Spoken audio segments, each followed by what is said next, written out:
বেচে তো তার দেহা দেহে শুরু করলাম। আমাদের এলাকার লোক আব্বার থেকে 500 টাকা নিয়ে ব্যবসা শুরু করলাম। আমরা বেশি সেই কথাগুলো ব্যবসা সিরাজগঞ্জ, উল্লাপাড়া, সাজাদপুর, বেড়া, তালগাছি, শেরপুর 1000 টাকা বেচছি, 500 টাকা লাভ হয়েছে ভাই। নিজের কাছে ভালো লাগছে ভাই। দিন গেলে তো 1000 টাকা কামাই হয়, 1000 ওই লাভই হয় 1000 টাকা ভাই। বাইরে হয়েছি ভাই 10টার দিকে, হলো ভুয়াঘাটি চরপাড়া বড় বট গাছের কাছে, নিউ মার্কেটে, তারপর কোর্টে, তারপরে শহরের ভিতরে মার্কেট দেয়া। সকাল 10টা থেকে সন্ধ্যা 6টা পর্যন্ত বিক্রি করি ভাই। 500 টাকার মাল কিনি, ওই ধরেন 1500, 1600, 1800, 2000 এরকম বেচা যায়।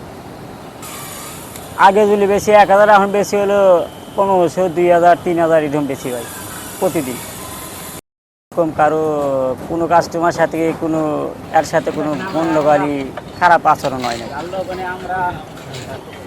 ভবিষ্যতে ভবিষ্যতে চিন্তা আছে যে এই ব্যবসা করে আরও ধরো আমি উন্নত করব, অন্য ধরনের ব্যবসা করবো, বুঝছেন, ভালো ধরনের ব্যবসা করব।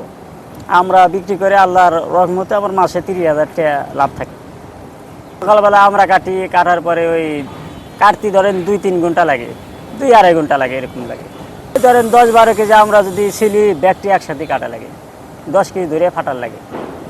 ধরেন দোকান থেকে কেনা লাগে, মনোহর দোকান আছে, ওই দোকান থেকে কাশেম, তারপরে মরিচ, লবণ এনে কেনা লাগে, কিনে বিক্রি করা লাগে আমরা।